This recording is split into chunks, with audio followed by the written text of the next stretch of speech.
রাসায়নিক সারের পরিবর্তে তারা চাষাবাদে ব্যবহার করছেন জৈব সার। এতে যেমন একদিকে জমি ক্ষয়রোধ হচ্ছে, তেমন অন্যদিকে বাড়ছে রাসায়নিক সারমুক্ত অর্গানিক শাকসবজির চাষাবাদ। সাভারে জৈব সার বিপ্লবের চিত্র তুলে ধরছেন জাহিদুর রহমান। একটা সময় ছিল যখন কৃষি উৎপাদনের ভরসাই ছিল জৈব সার।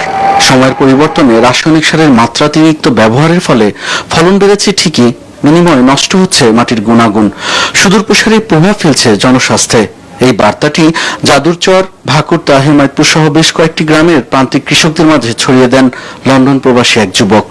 বছরখানেক আগে থেকেই এখানকার মানুষ ব্যবহার করছেন জৈব সার।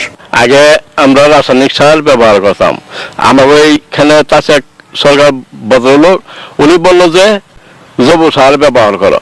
পরে এক বছর প্রথম ব্যবহার করলাম, যে ফলন খুব ভালো হয়। ওখানে 2 বছর যাবৎ এই চাষিক সারের কথায় আমরা জৈব সার ব্যবহার করি, ফলন খুব ভালো হইতেছে। জৈব সারের একটা উপকার আছে কি, মাটির গুণাগুণ ভালো থাকে।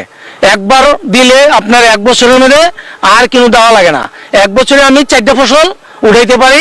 রাসায়নিক সারের তুলনায় জৈব সারের ব্যবহারের খরচ কম, ফলনও বেশি।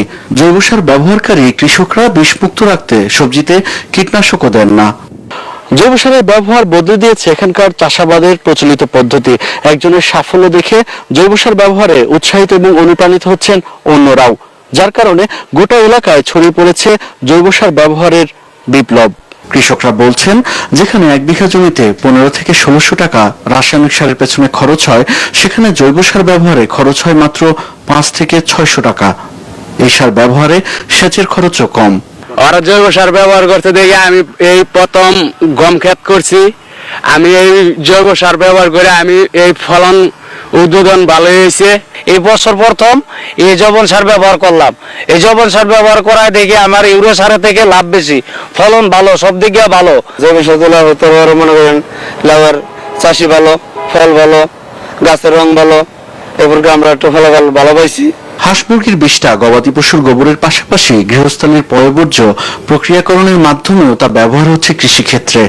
গম, কুমড়া, লাউ, সিম, মিষ্টি আলু, বেগুন, মরিচ প্রভৃতি সবজি চাষে সফলতা পেয়েছেন এখানকার কৃষকরা জানান, বাড়তি চাহিদা থাকায় এই সবজি বিক্রি হয়ে যায় সহজে।